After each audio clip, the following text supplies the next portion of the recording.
Boys, today we have a very special guest joining us.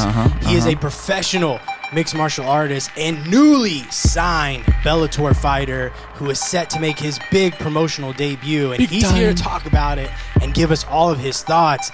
Boys, he is Sean Connor Fallon.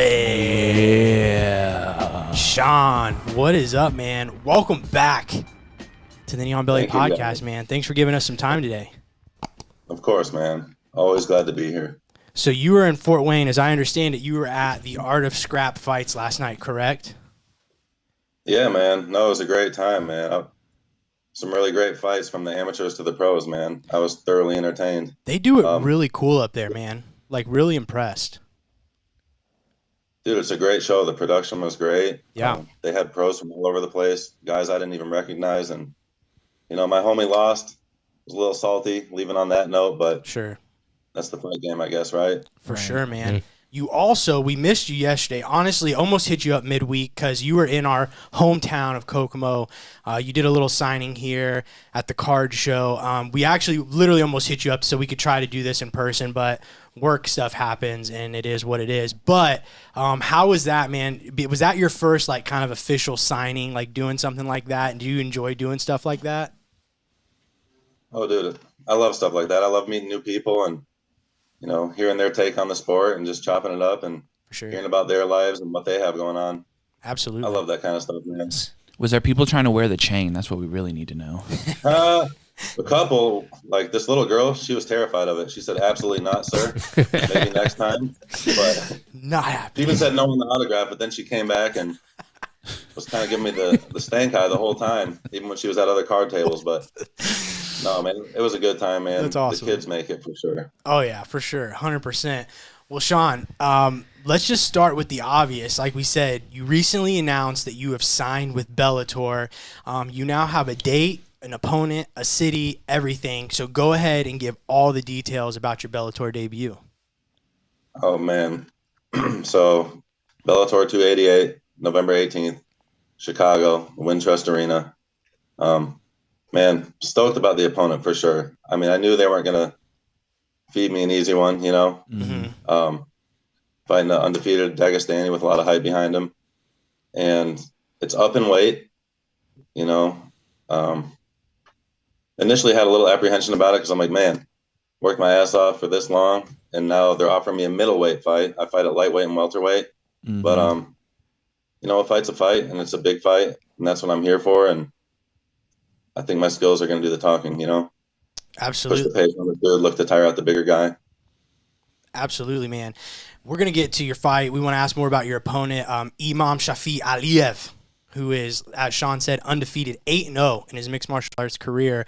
But before we get to that, how did you find out you were going to be signing with Bellator? Like, had you kind of been in talks with them, or was it just they reached out of nowhere, it happened fast? And what was that feeling when you finally put that pen to paper? Oh, man. I mean, we'd been in talks, you know, through managers and coaches with the UFC and Bellator since like 2020, maybe 2019. And I thought it was going to come much sooner, and I've been ready and I've been staying ready, you know, doing everything I can. Then when we finally got an offer at middleweight, you know, I was just ecstatic, you know, it's kind of what I've been waiting for my whole career. Been working my ass off pretty much with no break this whole time, just staying ready in hopes that it would happen. Like I said, obviously much sooner, but in a way I feel like it's right on time because I feel like I'm the most prepared I've ever been in my life and just kind of coming into my own. So with your experience getting to this point, do you lean on that to make sure this moment doesn't get too big for you? As you said, you have been waiting on it. It is a challenge because it is up, but you've been, you know, like you said, been putting in work so long that you probably, do you feel ready for that? 100% I feel ready. I mean, I've been fighting high-level guys for quite a while now, and I really don't believe that, you know, a few thousand more people being present in the stands and more eyes on it are really going to change much, but that's yet to be seen. But yeah, it's just another day in the office, man. We train all the time. We go pretty hard in the gym, and it's just what I do, you know. I don't necessarily love violence like that, but I'm comfortable with the sport, and it's just another day to me, you know. Of course, there's a lot of pressure. You want to get the win. You want to get more money. You want to get more opportunities. And yeah, I'm just not going to let the moment and the big opportunity overwhelm me. I'm just going to go out and do my thing. I've been doing this for a while. This will be my 46th fight. And Wow. I feel like this is just what I'm made to do, for whatever reason. Like I said, I don't really like the violence. But the sport itself, I'm just comfortable in there. I love this shit. I really do. Talk more about that mental side of it, because anybody that's followed your career, especially since since 2016, right? You're 13-3. You have 2 5-fight win streaks in that period. You're currently on a 3-fight win streak. And I mean, was there ever a time through all that where you just kind of considered like doing something else? Like, is this ever going to happen for me? Like, what more do I have to do? And then just to mentally be able to push through that, and then obviously now where you are, but just kind of talk about what that takes mentally to keep grinding, like you said. I'm too fucking stubborn. I'm just too stubborn. Love it. I've been encouraged by family, friends, significant others. Maybe this isn't for you. I always knew I could do it. I always believed in myself, and it's something that I wanted to do. And I'm a man of my word. When I set out to do something, I complete the mission. I'm not a quitter. Yeah, I was 3-5 at one point. It wasn't looking good for me as a pro. I had high hopes turning pro from amateur. And yeah, really shit the bed early on. Took some tough decision losses, and yeah, had a losing record. Yeah. And with everything that could happen in this sport, injuries, more losses, it was definitely a long shot. But man, I just appreciate it so much more after going through all that bullshit and all the things in life that transpired during that time. Being broke, putting all my eggs into this basket, and just sometimes just wondering, damn, will this happen? I know I'm good enough. I know I'm capable of competing with the best. I really do believe I'm one of the best fighters in the world. But, life is about opportunity, and it just didn't seem like it was going my way. Sean, do you think those losses that you had early on in your career, do you think those, like, are you carrying the experience there against an undefeated guy? Like, do you think that gives you a little bit of an edge over him? Because he's coming in, like you said, undefeated, a lot of hype, but you've kind of been there. What's your take on that? 100%. I mean, I am battle tested, I've had the losses, but I've also been injured in fights and come back to win. I've gone the distance. I've gone 5-5s. I mean, there isn't much I haven't done in this sport besides fight at the highest level against elite fighters consistently, Yeah. Right. And that's what I'm here to do. That's the next step. So that next step is an 8-0 undefeated Daggy, man. And most people would hear that and probably run the other way. Anybody, that obviously follows the sport right now. And you kind of answered it earlier, and I'm sure that answer is hell no. But you kind of said it, but what were the hesitations, or were there any when you were offered that fight, to finally get that chance? Like you said, you're finally making it to this big show, and like you're just getting an absolute, savage almost, or a guy that's undefeated and does it in a way that's kind of dominating the sport right now. Yeah. I mean, it was just the way, honestly, because I'm like, damn, I worked my ass off to get here. I've never even fought a legit middleweight. I fought catchweights at 180, but I just moved up from lightweight to welterweight this past year. But yeah, you know what? Sometimes you never know how you're going to match up. Yeah. The bigger guys have their advantages, but they have their disadvantages too. Sure. And I believe in my skills. I'm going with bigger guys in the gym, and I'm doing just fine. But really, it was just the weight. I was like, damn, man, I would love to have fought a top 10 welterweight right off the bat. Nice. Yeah. But this is what they offered. This is my foot in the door, and I'm going to go prove my worth with this fight. And I think surprise a lot of people. So with that, how are you balancing worrying about what he's good at and sharpening what you bring to the table? Because I know obviously in the back of your mind, he's going to be looking for wrestling, but you also know what you're good at and you want to keep sharpening that as well. So how do you balance that out? I'm not so much worried about what he's doing, but I know he's wrestling heavy, and I love that style matchup. Honestly, stylistically, I do think it's a decent matchup for me. Yeah. He's a bigger, stronger guy. He's got good wrestling, but I'm the longer guy. I think I have a better gas tank, and just not to give away too much, but stay moving on the guy. And I'm comfortable on the feet, and I'm comfortable on the ground. So yeah. For sure. When you're fighting a guy like this, do you focus more on like that type of positional stuff of being, on your back? I mean, obviously, anybody once again that knows you knows, I mean, how sound you are in the submission department. But is that something that you do focus more on, knowing what he, I know you're not focused as much, but knowing in the back of your mind that he does do a certain thing? Yeah, no, I mean, I just got to be aware of it, you know. This Yeah. is a fun fight for me. I get to let my shit go on the feet, not trip about being taken down. If it does hit the ground, Hmm. I'm just gonna. I envision it kind of being an ugly fight, you know. You want Mm-hmm. to come out, make it look clean, make it look pretty, you know. Go hug your mom afterwards, not be Yeah. all bruised up and stuff. Sure. Have a great time. Go get drinks with your friends, but this might have to show the ugly side of fighting a little bit, you know. And that's just being a dog in every position, just making it grimy. You know, if he takes me down, elbowing the shit out of him, Yeah. working to get up, just making it just a tiring, grueling fight and trying to wear him out early. You know, just Yeah. maybe a pretty knockout comes later off of that, but it just might be ugly all the way through. So Right. that's kind of how I envision it possibly going. That's worst case scenario. Of course, if I can come out, make it look clean, stay long, dot him up a little bit, land something big early, that's amazing. But I'm prepared for the worst. I'm realistic about the fight game, and yeah, I'll be ready for whatever. Heck yeah, man. And so, but safe to say, like, just one more thing on the weight, 85 is not, like, this is just more out of opportunity. You are committed to the welterweight division moving forward. 100%. Okay. 100%. I would love to hop in with, like I said, someone within the top 10, top 15 of the organization after this fight. That would be perfect. Yeah. And are you doing anything different? Because, I mean, you don't probably want to commit your body, obviously, up to that weight, but what do you do differently, if anything, like strength and conditioning, or is it just like you actually just get to eat a little bit more, be a little bit more hydrated, all that kind of stuff? Definitely get to eat a lot more. My homie Brant Bosseron has me right on the strength and conditioning at all times. But yeah, no, I've actually gained quite a bit of weight. I mean, do you see these arms? I see it, dude. We can't even almost get them all on the camera. No, but for real, I put on some weight. I used to be a bigger guy. I played football in college, so Yeah. naturally I can gain weight, and they did give me enough time. So if I can get to 200 pounds and make a quick, you know, easy 15-pound cut, that'd be great. But realistically, even if I'm 195, I'm going to have the endurance edge and then be able to make the cut back down to welterweight, hopefully in a short turnaround. Well, with your teammates who've been in that higher level and your coaches now having that experience, have they gave you any advice as far as getting ready for this? I know you have so many good training partners there, and like I said, your coaches have been involved in that too. So have they gave you any advice for what to expect? Honestly, they're trying to make sure I'm not overtrained because I tend to do a lot, and we just want to be fresh and go in there and be able to move properly and not break myself down during this camp. We've been running camp after camp after camp for years now with really no break at all unless I had an injury. And I stay in pretty good shape. We've been doing all the right things. We've been training for high level opponents. So not much changes. We're just, you know, trying to game plan a little bit specifically and have some things in mind for this fight.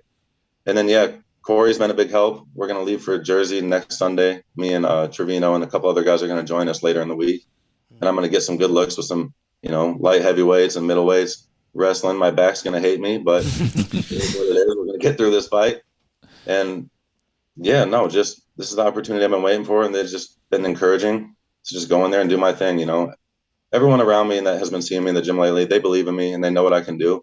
And if I show up on point, I just don't think anyone's beating me right now. I really believe that, you know. So you just mentioned Corey there. For people that don't know, he's talking about Corey Anderson, Bellator light heavyweight, who's going to be main eventing this card, actually. And anyone who follows you or IBG on social media will notice he's kind of a new face to the IBG room, and has been there. And I just want to ask, how did that come about, him coming and training with you guys and Pat? And then what, if anything, have you gained from having a guy like Corey in the room who, once again, people maybe don't know, Corey's one of the best light heavyweights in the world, regardless of promotion. So how did that come about, him coming to Indianapolis? And then, yeah, what's it been like having him around? He had some ties to the area. He's a Midwestern boy. He's from Illinois. Okay. Bought a house out here, and one of his former wrestling coaches coaches at a local college. And yeah, so he was moving to the area, and he got in with the best gym around. And it's just been a blessing having him. Things I've learned the most from him are just, you know, trading tidbits about, you know, the mental aspect of the game. You know, he's a very intelligent guy, sharp fighter, and we have different skill sets, 100%. Like, he's wrestling heavy, hand heavy. I'm more of a kickboxer and jiu-jitsu fighter. Sure. You know, we can all do a little bit of everything, but our strengths kind of counter each other. And yeah, I've just been trying to pick up any little tidbit with him. I'm probably like that annoying little kid. even though I feel I might even be older than him. But yeah, Yeah. I'm always trying to pick knowledge from anyone that I'm on the mats with. And Corey is, I would consider him a legend in the game for sure. He's championship level. 100%. And yeah, so no, it's been great, man. It's been great for all the younger fighters too. And he's generous with his time. Couldn't be a cooler dude. Yeah, we got a lot of love for that guy for sure. And then now you're going into your first big fight week with a guy like him, right, on the same card. So does that give you any added confidence going into that week, having him there with you and getting to go through that with him? I mean, sure, it's always nice to share that experience with someone, Yeah. for sure. He's been there, and, I can kind of ask him what to expect with certain things. And no, yeah, I'd say that's an advantage for sure.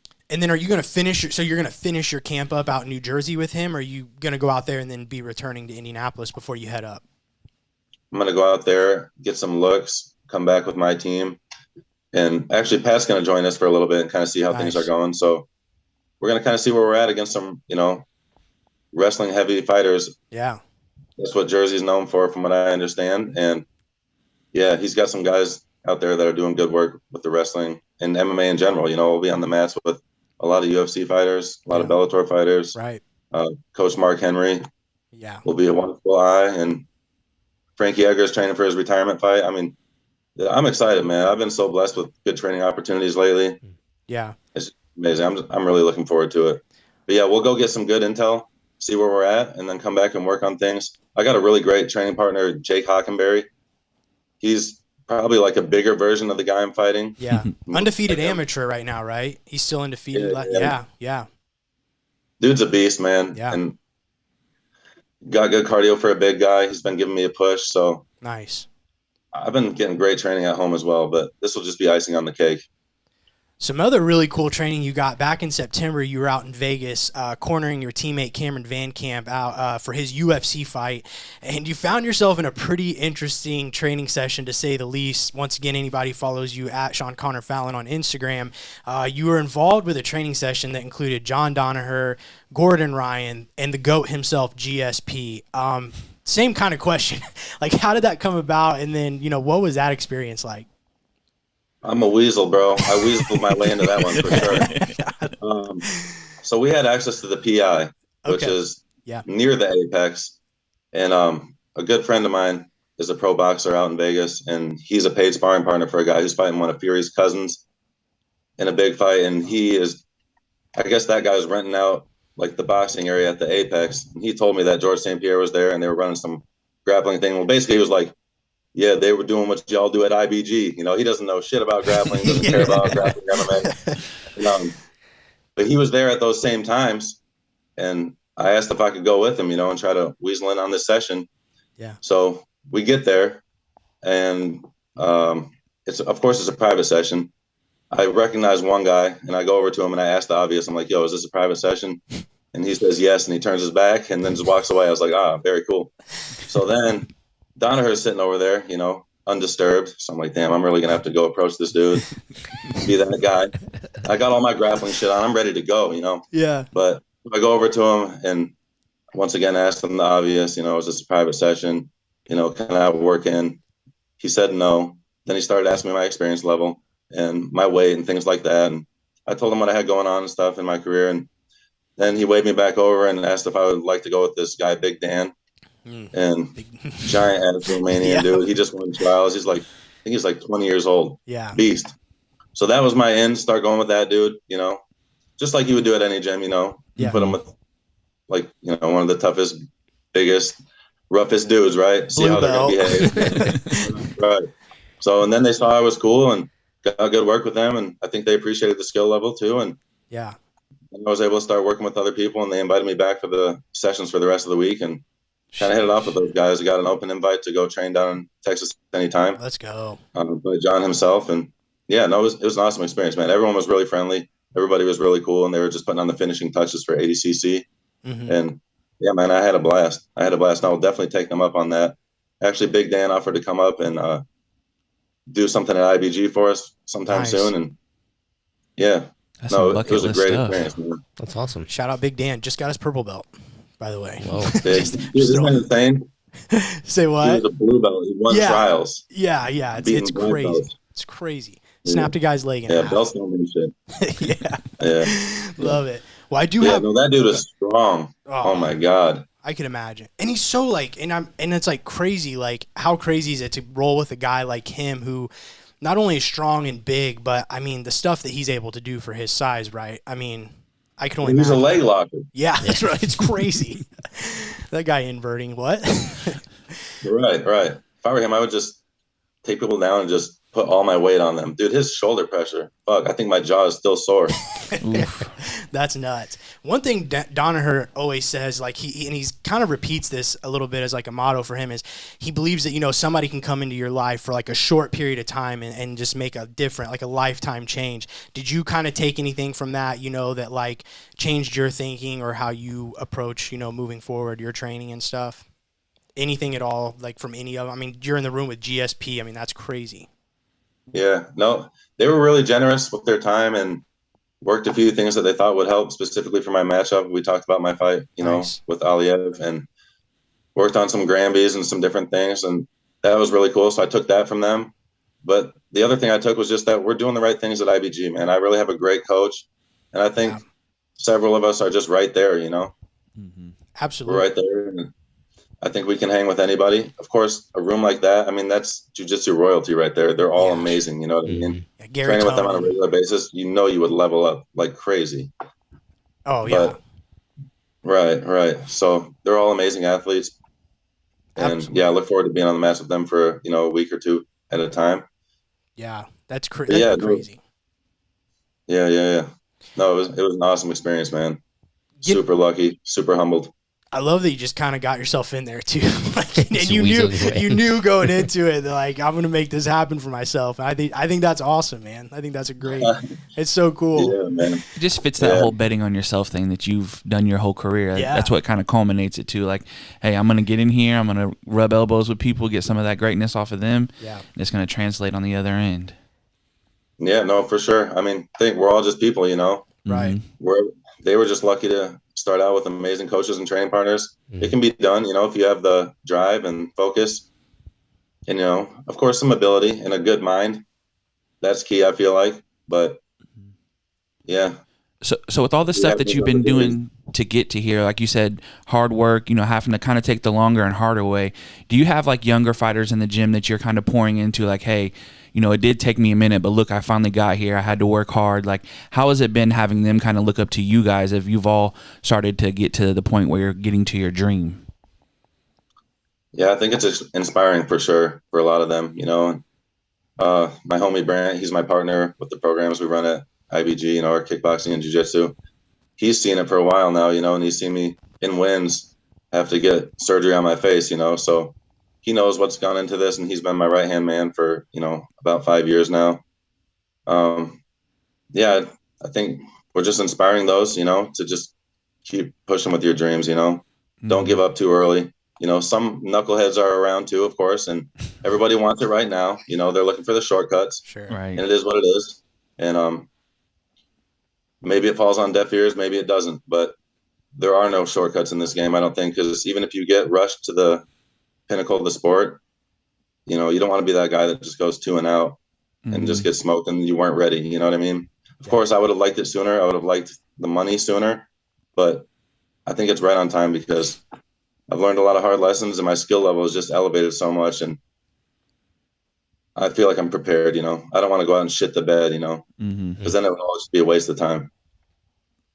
Absolutely. Getting back to your fight, I just got kind of one more question on that. Last time we talked to you, you said that if you could fight anybody as kind of like a bucket list fight, you said it would be Khabib Nurmagomedov. Obviously, since then, Khabib has retired. That can't happen. But is there any added excitement going into this fight against a guy that obviously he trains with? Watching his fights, seeing guys in his corner, he clearly trains or did train. I'm guessing he still does train with Khabib, but he's going to be in the building, Patricky Pitbull, Usman Nurmagomedov in the co-main, so might even be in Aliev's corner. So does that add a little bit of excitement knowing that not only is he going to be there, but, you know, they're preparing for you right now, you know? I love it, man. Yeah. I really do get off on this shit. Like, I love it. I hope he's in the corner. Yeah. I hope he's in the corner. You know, the knock on me in the past has been I fight down the competition sometimes. but I've also fight up to competition. So Yeah. I'm definitely up for the challenge. You know, I'm willing to die in there. You know, as tacky as that sounds, you know, I don't have any children right now. So in that moment, I will be willing to die in there. I will do everything it takes to get the win. And that's just of utmost importance to me, you know. Love it, man. Yeah, no, I'm fighting one of Khabib's guys. Yeah. My roommate, you know, he's always watching these Dagestani little like embedded type videos, you know, watching my opponent, watching all of those guys eating sushi, living the good life, getting great training. And I come out grumpy and overtrained. I'm like, man, fuck you, Jarvis. But anyway, that's besides the fact. But yeah, no, I love it, man. I love it. And I think we should be right there too, you know. Once we start getting in these bigger shows, start getting some wins, we're just going to be the Midwestern version of that. Absolutely, man. I love it. Well, one of our favorite things is we like doing the rapid fire at the end, just the random off the wall questions. So we're going to get into those. I know we love it, man. It's our favorite part. Do you guys have anything else for Sean on the fight though, before we get into rapid fire? I'm good. John, take it away. All right, man. You ready for this one? I got some interesting ones, some thinkers. But we're going to start off light. Is it Walmart or Myers? Meyer, 100%. Let me correct John there. It's not Myers anyways. Fucking peasant. Yeah. Gosh, dude. Yeah. Walmart's a definitely experience. Would you rather only wear vests or only wear shorts with all your outfits? Vests. Shorts. Yeah, vest is a tough one to pull off everywhere. Would you rather win in your hometown or beat the hometown guy? Beat the hometown guy. Yeah, that's a lot more of a better feeling, I imagine. Favorite wing sauce? Traditional. Straight up buffalo wing. Buffalo? Yeah, it's hard to beat a good buffalo wing. Right. What are your 2 must-have items for a road trip? Headphones. Credit card. There you go. Gotta have some snacks ready. Get far with both. Yeah. All right, you had to entertain yourself for an hour. Would you rather you do it with a hacky sack or a yo-yo? Oh man, that's a tough call. Call. Hacky sack. Yeah. More versatile. Can play some other games with it. Yeah, in high school we had a couple guys that would do a circle of hacky sacking in the beginning of the day. But dude, yo-yos suck now too. Like the X-Brain days. You remember the X-Brains? You could just sleep those things for like 40 minutes. Walk them on the floor. You literally just walk it down the sidewalk. This is one that we're really excited to ask you. Would you rather play one song with your favorite band at sold-out Lucas Oil Stadium, or have a 1-hour private jam session with your favorite musician, living or dead? Oh, the private jam session for sure. Yeah, the one song would be cool, but never know what type. Yeah. Who would it be? Oh, man, that's a tough one. Can we bring Jimi Hendrix back from the dead? Absolutely. Yeah. That's awesome. Yeah, you guys so would you want to do like just both you guys on guitar, just like going in? Because you play guitar, right? Oh, yeah, no, for sure. Yeah, both on guitar. Maybe we have a supporting cast, you know, just a bass, a drummer. Nice. Maybe some LSD. I don't know. Whatever. An hour with Jimi Hendrix. Little ayahuasca. Yeah, you never know. This is the big thinker. Would you rather be deathly afraid of doorknobs or uncomfortably attracted to burps? Like almost cry when you get up to a doorknob, or when somebody burps, you go, "Ooh, hold on." I'll go with the burps, man, because there's some disgusting females out here. That's true. So That's a good point. turn that into a positive. Yeah, you just gotta stay away from like Burger King or something. You got that guy sitting in the booth, and you're like, "Oh, hey man, what are you doing over there?" Last one, which is my favorite question now, is if you could have one animal to walk out with you to the cage, what would it be? Oh, you got to go big. I mean, it's not necessarily my style to be that over the top, but you'd have to rock a tiger, like a white tiger. Dangerous. That's a good one. Charles Oliveira did that this week. Just casually walking a tiger the week of the biggest fight of his life. Oh, that's awesome. I didn't see that. No big deal. Well, Sean, once again, as we mentioned, Sean Fallon making his Bellator debut Friday, November 18th in Chicago, Illinois at Bellator 288. This card is massive. Headlined by Corey Anderson versus Vadim Nemkov for the light heavyweight title. That's a rematch. Really excited for that. And then Patricky Pitbull versus Usman Nurmagomedov for the lightweight title. So you're getting 2 title fights for the price of one with a little Sean Fallon sprinkled on top. Can't beat that. Sean, tell the people how they can get tickets and use your promo code so that you can get paid. Yeah, so Ticketmaster, Bellator 288. Promo code is Fallon, all capitals, I believe. Fallon. And yeah, and if you wanted VIP seating, like floor seats, you can contact me and I can put you guys in touch with the right people. And yeah, let's have some fun, man. Come out, support, have a good time, watch me get this win, and then come hang out afterwards. Well, we're down for it all, man. We're going to be there. We're super excited to come support you and just see you make this debut, man. It's really going to be awesome, and you don't need us to tell you, but well-deserved, man, and you do deserve it. So we've been beating that Sean Fallon drum for a while, so it's going to be It's going to be great for us to see that come to fruition. Absolutely. Thank you so much, guys. Always appreciate you guys. You guys run a great show. Keep killing it. And yeah, we'll catch up soon, I'm sure. All right. Honestly, thank you for your time again, man. Real quick, Islam Makhachev, Charles Oliveira, who you got this Saturday? Oliveira. Yeah. All right. I like it. He said that with confidence, too. Quick. We're about to record confidence and preference, but yeah, I'm an Oliveira fan. I love his style. I love it, man. Thank you again, Sean, and we will talk to you very soon, hopefully after your big win at Bellator 288. Till then, we'll see you guys later. Peace.